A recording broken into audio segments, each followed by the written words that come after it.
Hello বংস, welcome to my YouTube channel. তো গতকাল ফাইনালি হটস্টারে লক্ষ্মী মুভিটা রিলিজ করে গেছে, যেটা এই দিওয়ালিতে আপাতত মোস্ট হাইপড মুভি ছিল। তো হাইপ বেশি ছিল, কিন্তু সেই মুভিটা কতটা সেই হাইপটা জাস্টিফাই করলো সেটা জানতে হলে অবশ্যই তোমরা ভিডিওটা শেষ অবধি দেখো।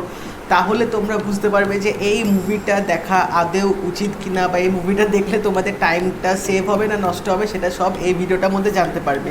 তো এই মুভিটা কিন্তু কাঞ্চনা ফিল্মের রিমেক, এবং আগে থেকে আমি বলে রাখি আমি কিন্তু কাঞ্চনার যে পার্টটা থেকে রিমেক করেছে সেই পার্টটা কিন্তু আমি এখন অবধি দেখিনি কারণ যখন এই লক্ষ্মী মুভিটা যখন অ্যানাউন্স করেছিল তখন জেনেছিলাম যে এটা কাঞ্চনা রিমেক হবে। তো আমি ভেবেছিলাম যে আগে লক্ষ্মী বম মুভিটা দেখবো, তারপরই কাঞ্চনা মুভিটা দেখবো, তাহলে আমি বুঝতে পারবো যে অরিজিনালটা কেমন করেছে এবং রিমেকটা কেমন করেছে, তো তখন আমি কম্পেয়ারটা করতে পারবো। তো সেই জন্য আমি কাঞ্চনা মুভিটা এখনও দেখিনি। তো আজকে আমি লক্ষ্মী বম মুভিটা দেখে উঠলাম, এবং ট্রেলারটা দেখে যেটুকু একটা যেটুকু একটা হাইপ মানে মনের মধ্যে জেগেছিল যে মুভিটা হয়তো ভালো হবে, বা হয়তো একটা ভালো রিমেক, একটা ভালো কমেডি হরার মুভি হতে পারে, যেটা বলিউডে সচরাচর খুব কম হয়, সেই যে ধারণাটা ছিল সেটা কিন্তু এই ফিল্মটা দেখে মানে পুরোপুরি ধারণাটা কিন্তু নষ্ট হয়ে গেছে। কারণ এই ফিল্মটার মধ্যে কমেডি জনার থাকা সত্ত্বেও কমেডিগুলো কিন্তু খুব বাজেভাবে এখানে লেখা হয়েছে, মানে এমনই কমেডি দিয়েছে যেগুলো তোমাদের দেখলে কিন্তু একদম হাসি পাবে না, এটুকু আমি বলতে পারি। তো এবং কমেডিগুলো কিন্তু খুব পুরনো টাইপের, মানে আমরা আগে অনেক বছর আগে যে কমেডিগুলো শুনতাম বা যেগুলো আমরা দেখতাম সেই কমেডিগুলোই কিন্তু এখানে আবার নতুন করে মানে একটু এডিট বা মডিফাই করে এখানে ইউজ করা হয়েছে, যেটাতে তোমাদের একদমই হাসি পাবে না। তো মানে আমার তো কমেডিগুলো দেখে সিরিয়াসলি হাসি পায়নি। এবং এই মুভিটার মধ্যে যে একটা হরার জনার দিয়েছে, তো আমার এটুকু আশা ছিল যে ঠিক আছে হরার জিনিসটা হয়তো ভালোভাবে একটু মুভিটার মধ্যে দেখাবে, যাতে দেখলে একটু গা কাটা দেবে বা একটু স্ক্যারি মুভমেন্টস আসবে, বাট সিরিয়াসলি বলছি সেটাও এই ফিল্মটার মধ্যে একদম ছিল না, পুরোপুরি ফেল্ড করে গেছে এই জনারটাকে এক্সিকিউট করতে। অক্ষয় কুমারকে আমরা অনেক দিন পর আবার কমেডি রোলে করতে দেখছি, সেই হাউসফুল 4-এর পরে উনি আবার কমেডি রোলে ফিরছেন। তো ভেবেছিলাম যে হয়তো কমেডি করে উনি একটু এই ফিল্মটা অ্যাটলিস্ট দেখার যোগ্য করবেন, বাট মানে সিরিয়াসলি বলছি স্টোরি যদি এত বাজে থাকে, এক্সিকিউশন যদি এতটা উইক হয়, তাহলে অক্ষয় কুমারের কমেডি ওই ফিল্মটাকে বাঁচাতে পারেনি। হ্যাঁ, অক্ষয় কুমারের অ্যাক্টিংটা কিন্তু ভালো ছিল, এই ফিল্মটার মধ্যে যেটুকু উনি করেছে সেটুকু অ্যাক্টিং কিন্তু ওনার ভালো ছিল, এটা বলতেই হবে। বাট তাছাড়া শুধু ওইটুকু অ্যাক্টিং দিয়ে কিন্তু একটা গোটা ফিল্মকে কিন্তু দাঁড় করানো যায় না।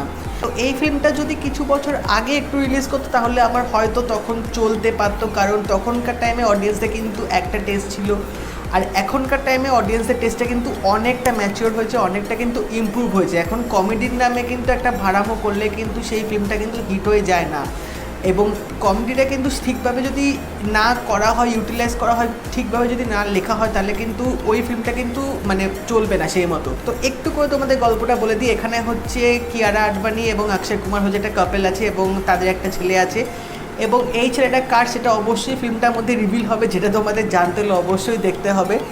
এবার কিয়ারা আডবাণীর ফ্যামিলির হচ্ছে মা বাবার 25তম জন্মবার্ষিকী পালন করবে, তো সেই জন্যে কিয়ারা আডবাণী অক্ষয় কুমারকে নিয়ে বাড়িতে যাবে তার মা বাবাকে মারানোর জন্যে। এবার ওখানে গিয়ে অনেক রকম ভুতুড়ে ঘটনা ঘটতে থাকে, এবং অক্ষয় কুমার পজেসড হয়। তো লাস্ট অবধি কী হয়, অক্ষয় কুমারকে কে পজেস করে এবং কেন করে, এবং অক্ষয় কুমার সেটা থেকে কীভাবে নিজেকে বাঁচাবে, এবং এই যে স্পিরিটটা যে পজেস করবে সেটার মোটিভটা কি, সব কিছু জানতে হলে কিন্তু এই মুভিটা তোমাদেরকে অবশ্যই দেখতে হবে। এবার এই মুভির মধ্যে কিন্তু দুটো সোশ্যাল মেসেজ কিন্তু দেওয়া হয়েছে। একটা হচ্ছে এখানে হচ্ছে ট্রান্সজেন্ডারদের নিয়ে কিন্তু ভালো একটা এখানে সোশ্যাল মেসেজ দিয়েছে, এবং দ্বিতীয় হচ্ছে হিন্দু মুসলিমের ইউনিটি। তো এই দুটো মেসেজ কিন্তু ভালোভাবে কিন্তু ফিল্মটার মধ্যে দেখিয়েছে। তো এইটুকু বলতে হবে যে সোশ্যাল মেসেজ যেটা দেখানোর চেষ্টা করেছিল সেখান থেকে কিন্তু ডিরেক্টর কিন্তু সাকসেসফুল হয়েছে। এবার রাঘব লরেন্স হচ্ছে ফিল্মটার ডিরেক্টর, স্টোরি এবং স্ক্রিন প্লে সবই করেছে। তো সাউথ ইন্ডাস্ট্রিতে রাঘব লরেন্সের আমি যে কটা ফিল্ম দেখেছি সে কটা ফিল্মে কিন্তু উনি কিন্তু ডিরেকশানগুলো কিন্তু খুব ভালোভাবে দিতে, একদম আউট অ্যান্ড আউট কমপ্লিট মশালা একটা ফিল্ম যেরকম হয় উনি কিন্তু ভালোভাবে কিন্তু সেই ফিল্মগুলো বানাতেন। কিন্তু এই ফিল্মটার মধ্যে আমার কেন জানি না মনে হলো যে ডিরেকশানটা একটু উইক ছিল। হয়তো এটাও হতে পারে যে স্টোরিটা বা স্ক্রিন প্লেটা হয়তো সেভাবে ভালো ছিল না, তাই জন্য হয়তো ডিরেকশানটাও সেই মতনই হয়েছে। তো রাঘব লরেন্সের কাছ থেকে আমার একটু এক্সপেকটেশনস ছিল, বাট সেটা ফুলফিল হয়নি এই ফিল্মটা দিয়ে। এবার এখানে তাহলে ব্যাপারটা হচ্ছে যে এই লক্ষ্মী মুভিটা তাহলে কীরকম হলো। তো আমার মনে হয় যেভাবে একটা মানে বাজ ক্রিয়েট করেছিল সব কিছু দিয়ে, যে এই দিওয়ালি লক্ষ্মীওয়ালি এত কিছু করে যে প্রমোট করা হয়েছিল, তো আমার মনে হয় এটা পুরোপুরি হচ্ছে মানে প্রথমে আমরা ভেবেছিলাম যে বড়সড় একটা দিওয়ালিতে ধামাকা করবে, বাট সেটা একদমই হয়নি বলতে গেলে। তবে হ্যাঁ, ইন্টারভেলের পর লাইক লাস্ট যেরকম বলতে গেলে 50 বা 55 মিনিটস মতো কিন্তু ফিল্মটা বেশ ভালোভাবে কিন্তু এগিয়েছে। এবং এখানে একজনকে উল্লেখ করতেই হবে, যেটা না করলে কিন্তু আমার এই রিভিউটা কিন্তু ইনকমপ্লিট থেকে যাবে। সে হচ্ছে শরৎ কেলকার।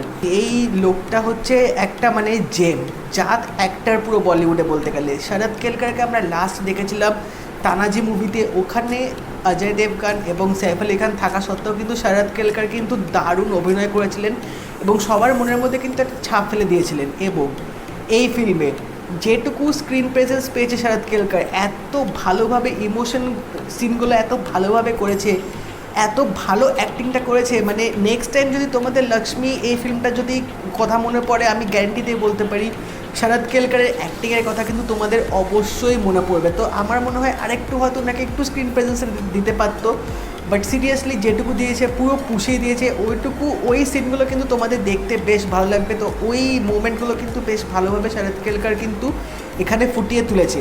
কিয়ার আডবাণীকে অনেক ভালো লেগেছে দেখতে।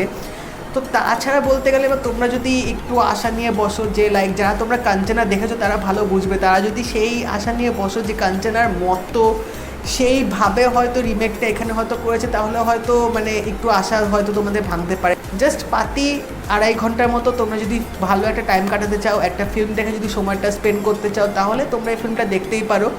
অক্ষয় কুমারের অ্যাক্টিংয়ের জন্যে দেখতেই পারো, শরৎ কেলকারের দুর্দান্ত পারফরমেন্সের জন্য কিন্তু এই ফিল্মটা তোমরা দেখে নিতেই পারো, খারাপ লাগবে না।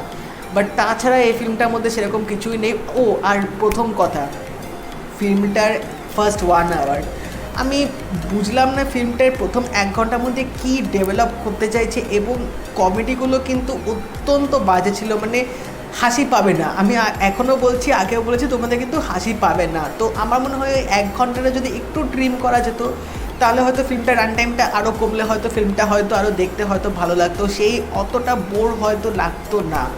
তো এবার এই ফার্স্ট 1 আওয়ার কাটানোটা কিন্তু খুব মানে চাপের ব্যাপার, কারণ এর মধ্যে তোমাদের বোর লেগে যেতে পারে বা তোমরা হয়তো স্কিপ করে দিতে পারো অনেকটা পার্ট, সেটা আগে থেকে তোমাদের বলে দিচ্ছি। আশা করছি রাঘব লরেন্স যদি পরে আরও এরকম হিন্দি ফিল্ম করে, সেটা রিমেক করুক বা যাই করুক, আশা করছি উনি একটু ভালোভাবে স্ক্রিন প্লেটা ভালোভাবে লিখে একটু টাইট স্ক্রিন প্লে দিয়ে একটু ভালো ডিরেকশন দিয়ে উনি মুভিটা করবে। কারণ সিরিয়াসলি বলছি, রাঘব লরেন্স কিন্তু সাউথে কিন্তু দুর্দান্ত মুভি করে।